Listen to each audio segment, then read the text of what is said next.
Mantenha sua Bíblia aberta no Evangelho de Jesus, segundo o relato de Mateus, capítulo 28.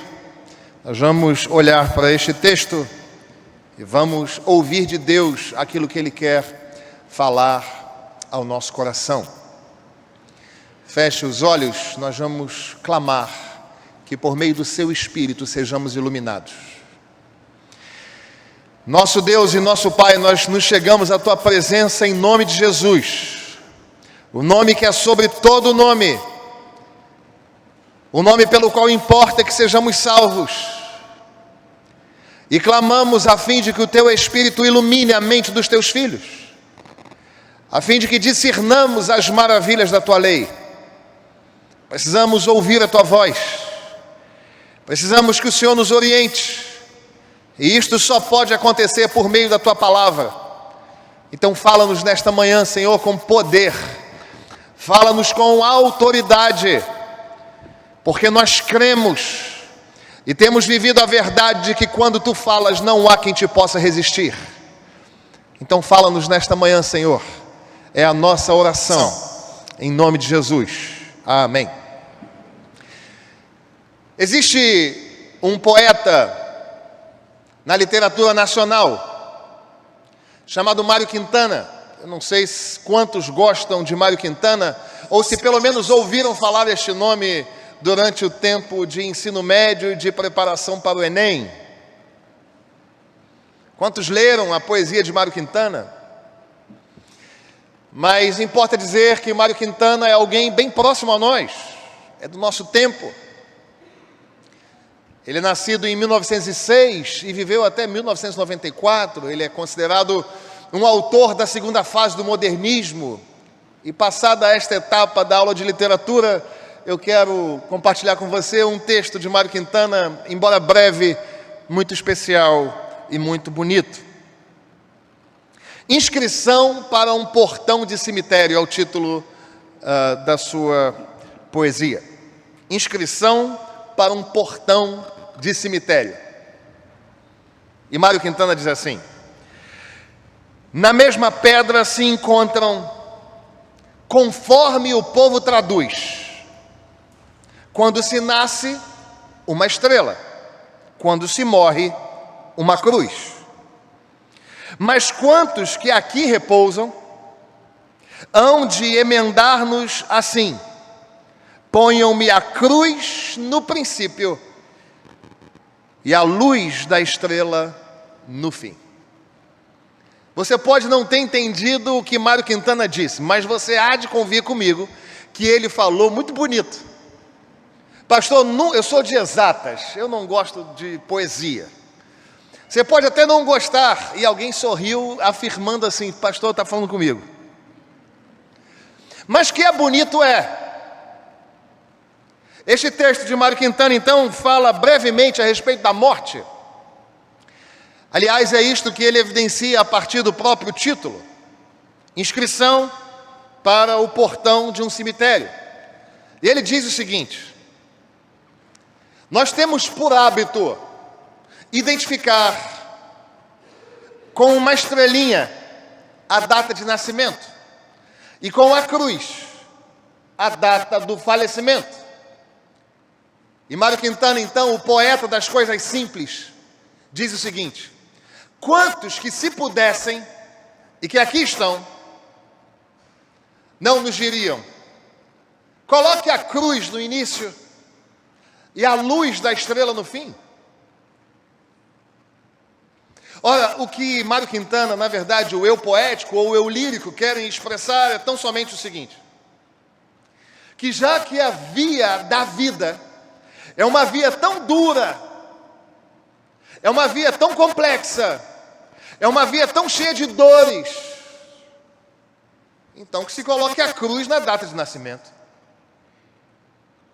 Eu quero então me valer destes versos de Mário Quintana para dizer que a cruz deve ser a marca do nascimento, não em razão dos sofrimentos que a vida nos causa, mas em razão de compreender que de fato a cruz marca o início da nossa jornada.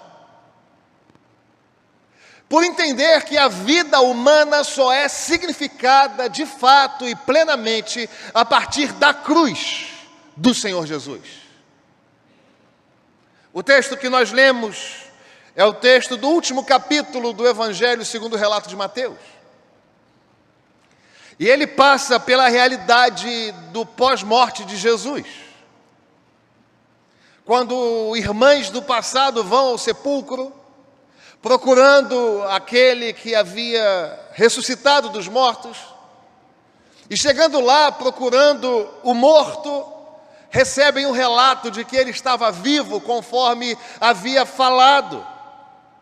Vale lembrar que o Evangelho de Mateus, ele é escrito justamente para aqueles que eram judeus, e eles precisavam compreender que tudo aquilo que os profetas do Antigo Testamento anunciaram se cumpriu em Jesus. Então, não são poucas as vezes em que no Evangelho de Mateus está escrito para que se cumprisse o que estava escrito, para que se cumprisse a Escritura.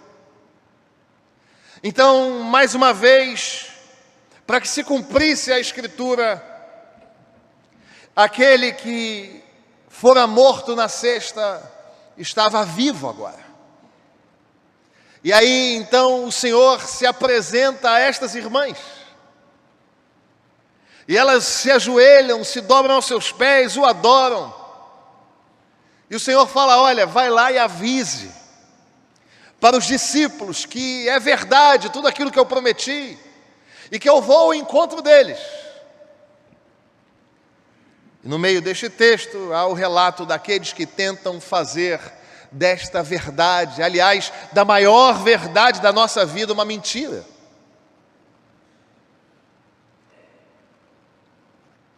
Compraram pessoas para dizer: olha, enquanto nós dormíamos, os discípulos dele vieram aqui e tiraram o seu corpo, como que descaracterizando a verdade da ressurreição.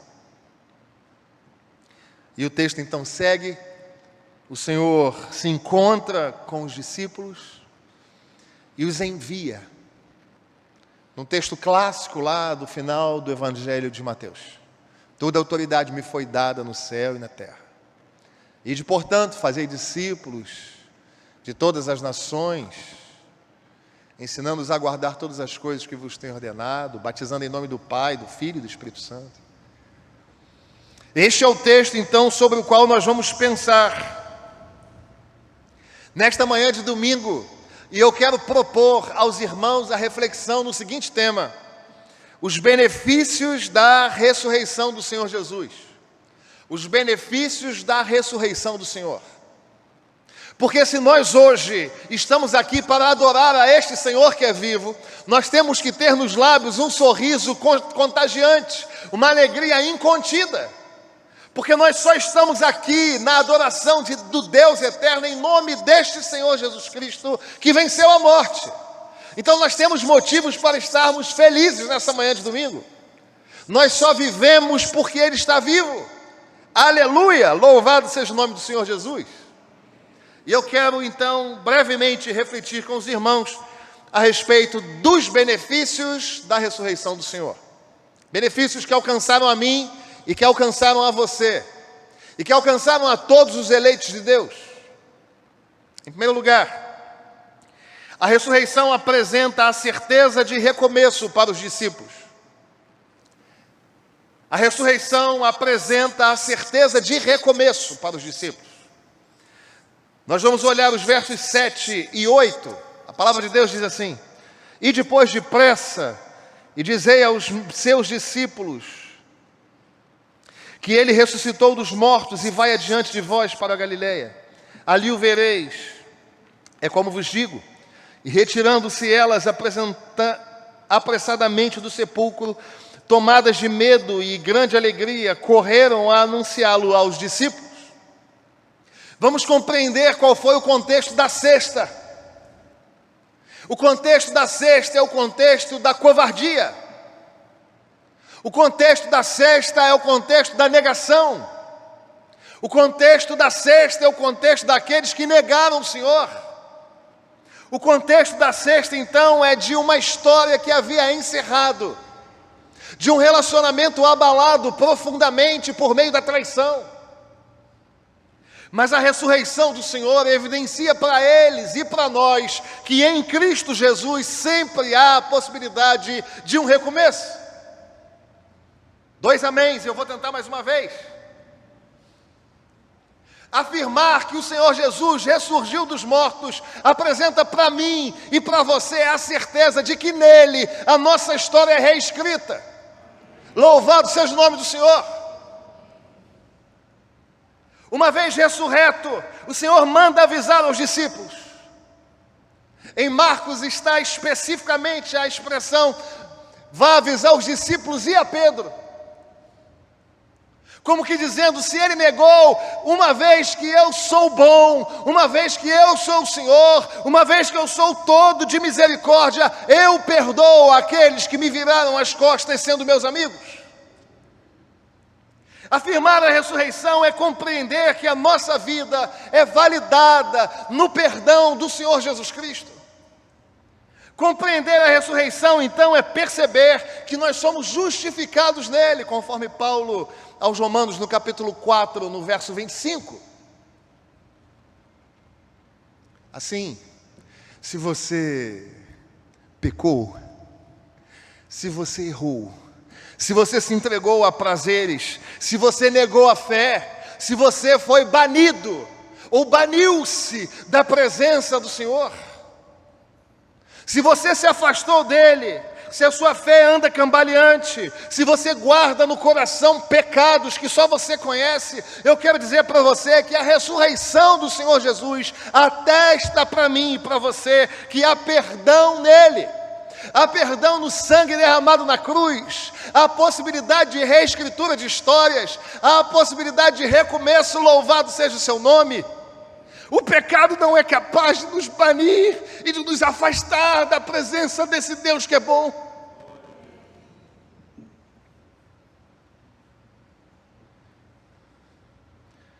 Não há o que você faça, não há o que você possa fazer, não há o que você tenha feito no verão passado que afaste você da maravilhosa presença do Senhor. Aliás, Paulo vai elaborar isso aos Romanos a partir do capítulo 8, lá no final do capítulo 8, a partir do verso 37. Ele vai dizer que nada pode nos separar do amor de Deus que está em Cristo Jesus, o nosso Senhor. Há perdão e recomeço para mim e para você, e isto está atestado no sepulcro vazio.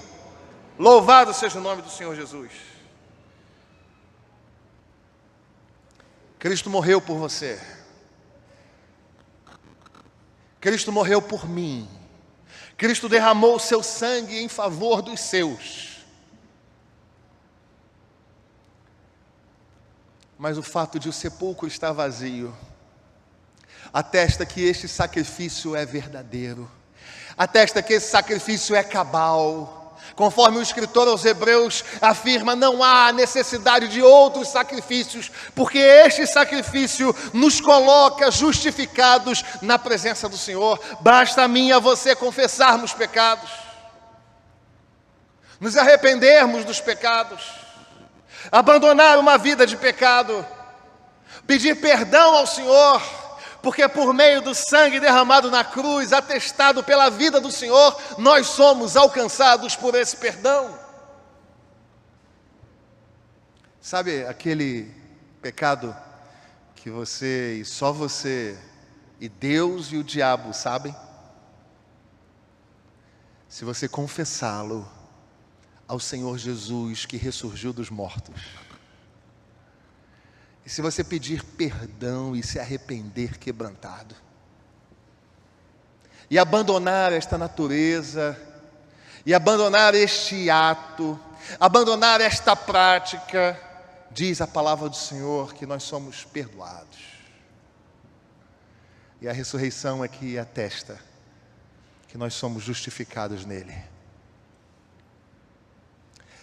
É a ressurreição do Senhor que nos coloca seguros na nossa relação com Deus. O túmulo vazio fala de recomeço. O túmulo vazio fala de reescritura de histórias. O túmulo vazio fala de que você não está condenado. O túmulo vazio atesta uma sentença de absolvição. Você não é escravo do pecado. Você e eu não somos escravos das consequências dos nossos maus atos. E esta é uma consequência clara, viva e eficaz da morte e da ressurreição do Senhor. Mas em segundo lugar, se o primeiro benefício é que a ressurreição apresenta a certeza de recomeço, o segundo benefício é que a ressurreição confirma a necessidade de comunhão. Vamos ler o que a palavra nos diz nos versos 9 e 10. E eis que Jesus veio ao encontro delas e disse: salve. E elas, aproximando-se, abraçaram-lhe aos pés e o adoraram. Então Jesus lhe disse: não temais, ide avisar aos meus irmãos que se dirijam a Galiléia e lá me verão. A ressurreição confirma a necessidade de comunhão. Uma vez ressurreto, o Senhor não se apresenta ao sumo sacerdote Caifás. Uma vez ressurreto, o Senhor não se apresenta ao sinédrio, ao pretório, a Pilatos, aos soldados que o agrediram, aos soldados que o escarneceram, aos fariseus, como que dando uma resposta social e religiosa. O Cristo ressurreto se apresenta diante dos seus amigos. O que fala para mim e para você, o que atesta para mim e para você, que todos quantos são alvos do sacrifício de Jesus e da sua ressurreição, vivem irmanados no mesmo sangue, filhos do mesmo Pai, portanto em comunhão no corpo de Cristo. Não existe possibilidade de celebrarmos a ressurreição com ódio no coração. Aliás, o Senhor tinha motivos. Ele fora traído, ele fora abandonado, ele fora escarnecido. Mas a realidade da ressurreição nos prova, nos mostra e atesta o amor de Deus. E mostra que nós devemos olhar para o nosso Mestre, amando aqueles que estão conosco no corpo. Não existe ressurreição, não existe certeza da ressurreição que não redunde numa vida de fraternidade em Cristo.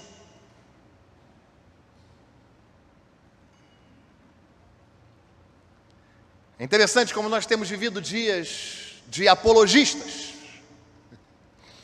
Se você abre uma rede social, o que mais existe é a figura do apologista, aquele que defende a sua perspectiva, não a fé. Quem dera se os apologistas do nosso tempo defendessem que Jesus Cristo morreu inocentemente pelos nossos pecados, se oferecendo na cruz e ressurgindo ao terceiro dia e prometendo voltar para buscar a sua igreja. Quem dera se os apologetas do nosso tempo brigassem e suassem sangue pelas redes sociais defendendo esta verdade.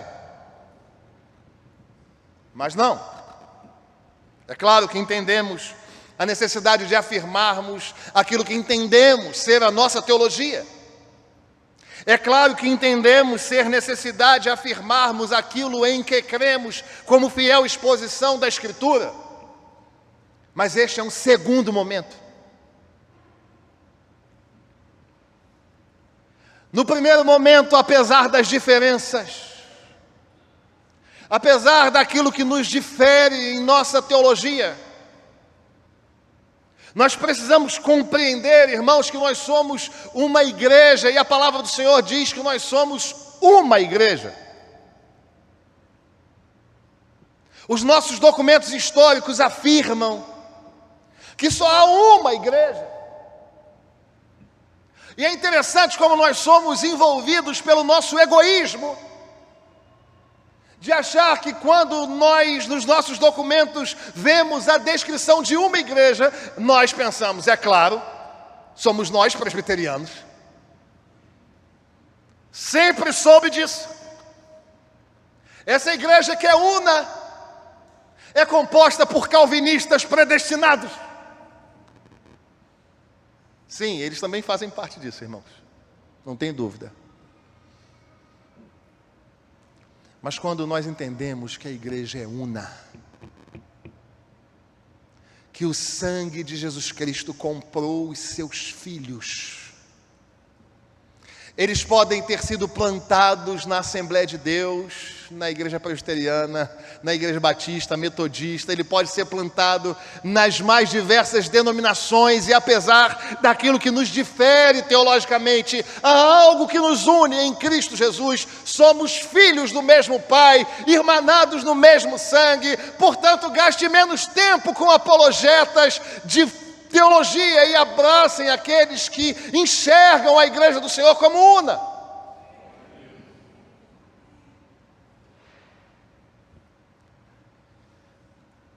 No céu, eu tenho certeza,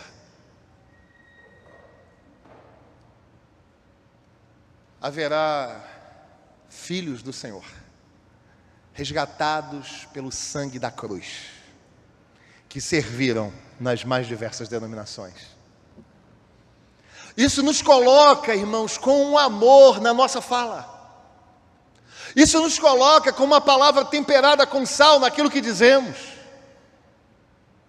E se nós devemos cuidar assim daqueles que têm uma heterodoxia, ou seja, que não creem da mesma forma que nós, que dirá com aqueles que dividem conosco os bancos?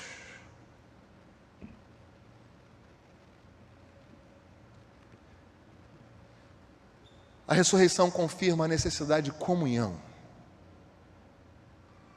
E é interessante como isto se dá também num domingo. E como esse dia ganha significação para nós. As irmãs vão ao sepulcro num domingo. Jesus se levanta dos mortos no primeiro dia da semana. Ele derrama o seu espírito no Pentecostes no primeiro dia da semana. A igreja passou a reunir-se para a comunhão no primeiro dia da semana. João viu Cristo glorificado lá em Apocalipse no primeiro dia da semana. Portanto, o domingo para nós é especialmente significativo. Então, se você passa por um irmão aí no corredor, se você passa ao largo em nome de Jesus, entenda que você deve abraçá-lo, conversar com ele, ter com ele uma relação de afeto em Cristo, de koinonia, de comunhão. Porque não existe ressurreição para aqueles que não entendem fazer parte de um mesmo corpo.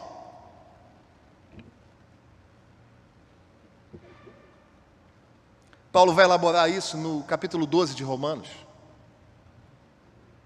quando no verso 5 ele diz que nós somos um corpo. E no verso 9 ele fala que é sem hipocrisia. E o Senhor Jesus Cristo, uma vez ressurreto, afirma a necessidade de comunhão. Ele vai buscar os seus amigos. Ele vai recomeçar com eles. Hoje é dia de comunhão e de alegria pela vida do Senhor, que te deu vida. Diga feliz domingo da ressurreição ao seu irmão e o abrace, entendendo que em Cristo vocês foram feitos família. Mas em terceiro e último lugar, a ressurreição atesta o senhorio de Cristo e reafirma a missão da igreja. A ressurreição atesta o senhorio de Cristo e reafirma a missão da igreja. E aí o texto é o mais clássico, talvez, do Evangelho do Senhor Jesus, segundo o relato de Mateus. Jesus, aproximando-se, falou-lhes. Jesus disse: olha, eu procurei vocês para afirmar que em mim há a possibilidade de nova vida. Eu procuro vocês para expressar o amor que tenho por vocês, e vai ser assim com aqueles que nos sucederem. Mas eu também chamo vocês para dizer o seguinte: toda a autoridade me foi dada. Eu sou o Senhor que venceu a morte. Diante de mim todo joelho há de se dobrar, conforme Paulo aos Filipenses, no capítulo 2, no verso 11. Eu sou o Senhor, eu sou o Quírios. Eu estou assentado num alto e sublime trono. Eu sou o Senhor do universo, que tem as chaves da morte e do inferno. Eu sou o Senhor que cuida de todas as coisas e conhece as estrelas do céu pelo nome. Eu sou o Senhor, o Quírios de Deus, o Senhor dos senhores. E Ele reafirma a nossa missão. De posse desta autoridade que eu tenho, vocês precisam ir. E vocês vão fazer aquilo que eu estou mandando. Fazei membros da igreja presbiteriana. É isso que está aí, irmão. Eu até gostaria, mas não é.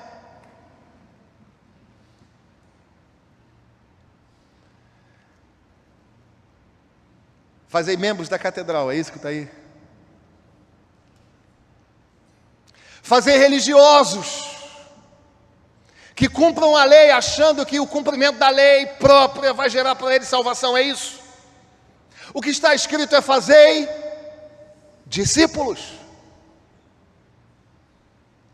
A autoridade foi dada ao Senhor, e Ele nos enviou por meio desta autoridade para que nós façamos discípulos.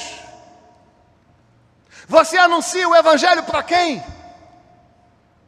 Você está cuidando de quem? Existem pessoas que estão se confundindo a respeito de ser membro da igreja e de ser um discípulo que faz discípulo, irmão. Mas compreender a ressurreição do Senhor é compreender que Ele tem toda a autoridade, mas é compreender também que Ele nos legou uma missão. A mensagem do túmulo vazio fala que o Senhor venceu o nosso maior inimigo. Diz a literatura, o inimigo das gentes. O Senhor venceu a morte. O Senhor venceu o inferno. O Senhor venceu o pecado. Para que nós fôssemos recolocados na presença de Deus, com uma história reescrita. Para que nós vivêssemos comunhão em comunidade. Mas para que nós fôssemos discípulos que fazem discípulos. Em primeiro lugar, Deus nos chamou para fazer discípulos.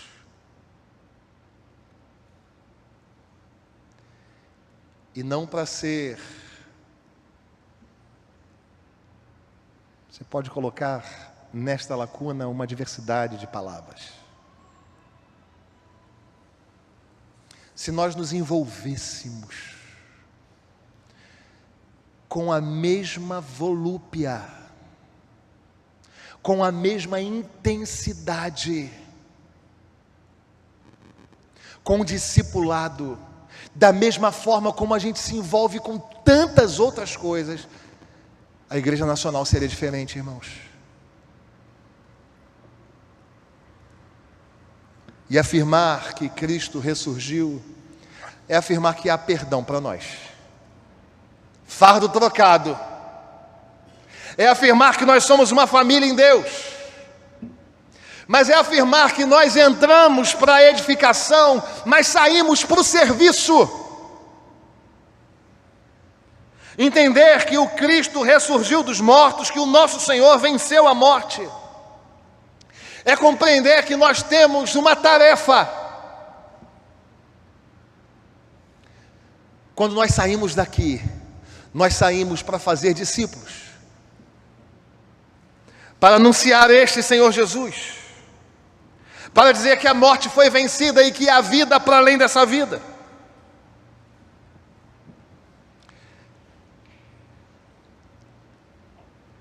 A ressurreição atesta o senhorio de Cristo. Não há nada demasiadamente difícil para Ele. Louvado seja o seu nome. Pastor, mas isso é só um milagre. Então a gente está com a pessoa certa. Ele é o Senhor. Ele é o Senhor. Ele é o Senhor da igreja. Mas a gente não fica como crianças que gostam do playground da sua casa. Ele é o Senhor, então aqui a gente está guardadinho. Aqui no nosso play, a gente brinca, a gente se diverte, é tudo aqui para nós. Não, porque este mesmo Deus, dotado de toda a autoridade, é aquele que enviou a mim e a você. Amigos de trabalho, companheiros de universidade, familiares, que você está anunciando, você está. A pergunta é: anunciando o quê? O Senhor nos chamou para fazermos discípulos, e nós podemos ir. Pastor, mas eu não sei falar, eu sou pesado de língua. Já teve gente que usou esse argumento. Fique tranquilo, já está resolvido na Escritura. E o Senhor disse: quem foi que fez aquele que fala? Quem foi que fez aquele que tem língua, que tem capacidade discursiva? Então é o seguinte, você vai e você abre a sua boca, que eu serei com a sua boca. Então você pode ir, irmão. E se você agora está sendo lembrado pelo Espírito Santo, nomes de pessoas, é porque o Senhor te chamou a anunciar esse Cristo ressurreto a estas pessoas. O Senhor não nos chamou para um play. O Senhor nos chamou para irmos ao mundo como sendo levados para um matadouro, como ovelhas cercadas de lobos. E a gente continua achando que o ministério da igreja é se reunir no play. Mas em nome de Jesus, que o Senhor nos use nesta semana para anunciar que Ele é o Senhor, para anunciar que só há vida nele, para anunciar que a nossa vida era destruída sem Ele, e nele nós fomos ressignificados. Que nós possamos anunciar aquilo que o Senhor fez em nós, por graça e por misericórdia. E assim, nós vamos dar uma outra significação para Mário Quintana. A cruz é colocada no início, não pela vida de sofrimento. A cruz é colocada no início, porque a nossa vida só pode ser significada à luz daquilo que nela aconteceu. A nossa vida só é possível no Senhor que venceu a morte. E eu gostaria de orar com você, porque nós entendemos que o domingo da ressurreição é uma oportunidade de o Senhor reescrever a nossa história. Eu quero que você feche os olhos aí. Senhor, nosso Deus e nosso Pai, muito obrigado pela Tua palavra. Obrigado porque cremos no Cristo ressurreto. Obrigado porque esta verdade orienta a nossa vida e divide a nossa história. Obrigado porque a nossa vida começa na cruz. Obrigado, Senhor. E nós colocamos nas Tuas mãos a estes Teus filhos. Deus, em nome de Jesus, aqueles que ouviram a mentira do diabo, de que estão banidos por aquilo que fizeram, Nós louvamos o Teu nome pelo Teu amor, pela Tua graça e pela Tua misericórdia. Louvado seja o Teu nome, porque os nossos pecados não são capazes de nos afastar e de nos apartar, como que numa sentença eterna, porque há poder no sangue derramado na cruz. Então dá força a nós, Senhor, de abandonarmos pecados, de vivermos de forma que agrade o Teu Espírito. Fortalece-nos na fé. E aqueles, Senhor, que precisam perdoar, Deus, em nome de Jesus, nos ensina que nós só podemos amar porque o Senhor nos amou primeiro. Nos ensina, Senhor, que da mesma forma como o Senhor nos perdoou, o Senhor nos oferece o privilégio de amar e de perdoar também. Mas se há alguém aqui, Senhor, que acha que caminha sozinho, que o desafio é pesado demais, que a angústia é pesada demais, Pai, em nome de Jesus, se manifesta nessa manhã por meio da Tua palavra, como Deus Todo-Poderoso. E há aqueles, Senhor, que foram relembrados pelo Teu Espírito. Nome, Senhor. Usa-nos, Senhor, usa a Tua igreja. Tira-nos do play e leva-nos às pessoas que precisam Te ouvir, Senhor.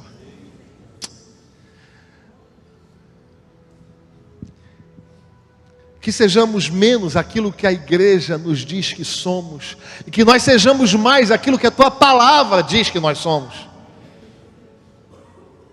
Abençoa esses Teus filhos, e que este domingo da ressurreição seja um domingo vivido na Tua presença, glorificando o Teu nome, exaltando ao Deus que venceu a morte.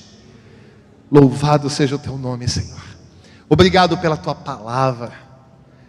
E pedimos em nome de Jesus, fortalece-nos como igreja. Abençoa-nos nessa manhã. É a nossa oração em nome de Jesus. Amém.